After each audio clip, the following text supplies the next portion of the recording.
पांडुरंगा, तुझ्या आषाढी वारीला महाराष्ट्रातील लाखो वारकरी आळंदी, देहू, महाराष्ट्रातील विविध भागातून शेकडो किलोमीटर पायपीट करून तुझ्या दर्शनाला येत आहेत. ह्यातले बहुतांश शेतकरी आहेत.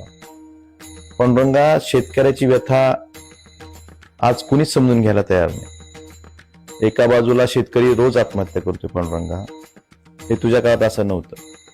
ज्या शेतकऱ्याला जगाचा पोशिंदा म्हणलं जायचं, ज्या शेतकऱ्यानं कोविडमध्ये सगळं जग थांबलं असताना जी अर्थव्यवस्था चालवली, ज्याच्या जीवावर अर्थव्यवस्था तरली आपली भारताची, ज्या आपल्या भारतातून सोन्याचा दूर शेतकऱ्यांच्या कष्टामुळे निघत होता, त्यामध्ये आता त्याच देशात शेतकरी हा सगळ्यात दुर्लक्षित घटक झाला. पांडुरंगा, पिकवणाऱ्यापेक्षा खाणाऱ्याची संख्या जास्त झाल्यामुळं सरकारचं नेहमी धोरण हे खाणाऱ्याच्या बाजूने असतं, म्हणजे जे ग्राहक आहेत त्यांच्या बाजूने असतं.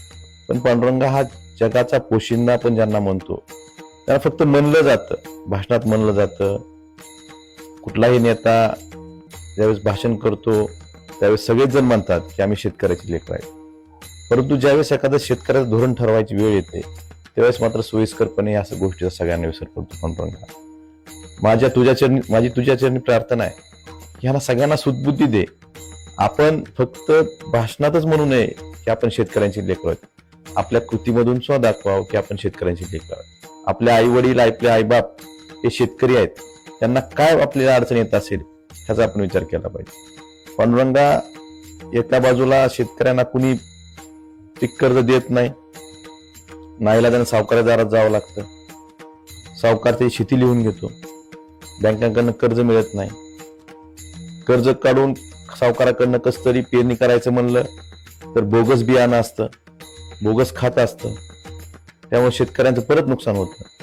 आणि दुष्काळ तर कधी दुष्काळ, कधी अतिवृष्टी, हा निसर्गही नेहमी शेतकऱ्याच्या मागे लागतो. पांडुरंगा, आणि शेतकऱ्यांचं नेहमी नुकसान होतं.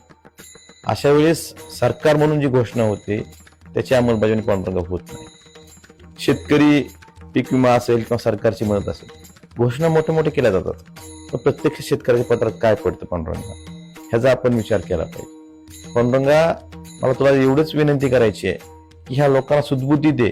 फक्त जगाचा पोशिंदा आमचे शेतकरी आईबाप आहेत हे म्हणण्यापेक्षा त्या शेतकऱ्याला कसा न्याय देता येईल हे सरकारच्या माध्यमातून होऊ दे.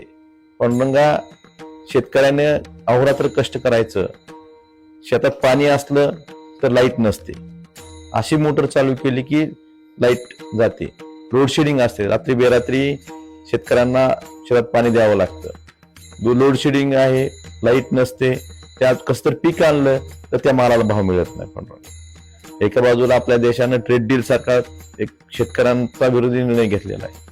हे असं असताना आपला शेतकरी तरणार कसं? पांडुरंगा, कुठल्या तरी मोठ्या राष्ट्राच्या दबावाखाली येऊन जर आपला देश काम करत असेल तर हा जगाचा पोशिंदा आपण ज्यांना म्हणतो, ज्या भारताची अर्थव्यवस्था ज्या शेतकऱ्यावर चालते, हा शेतकरी कसा चालणार? पांडुरंगा, हा मला प्रश्न पडलेला आहे.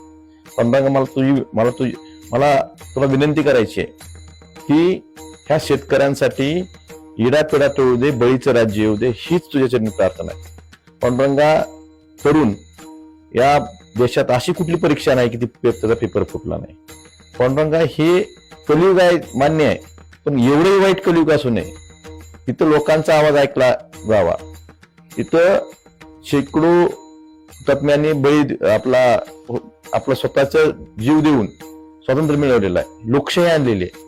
पण ही लोकशाही आज आहे का? हाही प्रश्न सर्वसामान्याला पडतो. सर्वसामान्याचा आवाज ऐकला जातोय का?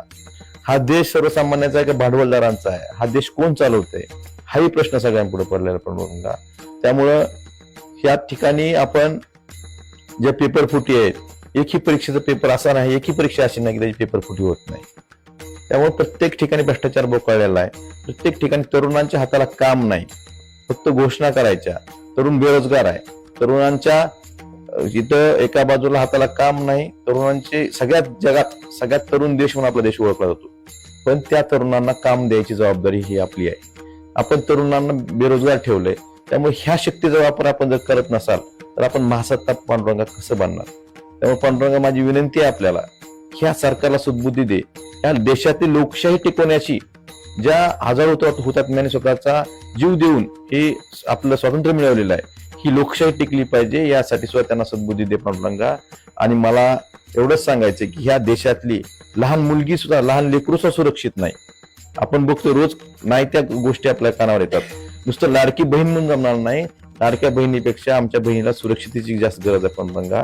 त्यामुळं हे मला तुला सांगायचंय की तरुण असेल, शेतकरी असेल, बेरोजगार असेल, सर्वसामान्य नागरिक असेल, ह्याच्या जीवनात एक आनंद देण्यासाठी आपण या सरकारमध्ये जे लोक बसलेत यांना सद्बुद्धी द्यावी. आणि पांडुरंगा मला शेवटी थोडा एवढंच सांगायचं की इडा पिडा टळू दे आणि बळीचं राज्य येऊ दे.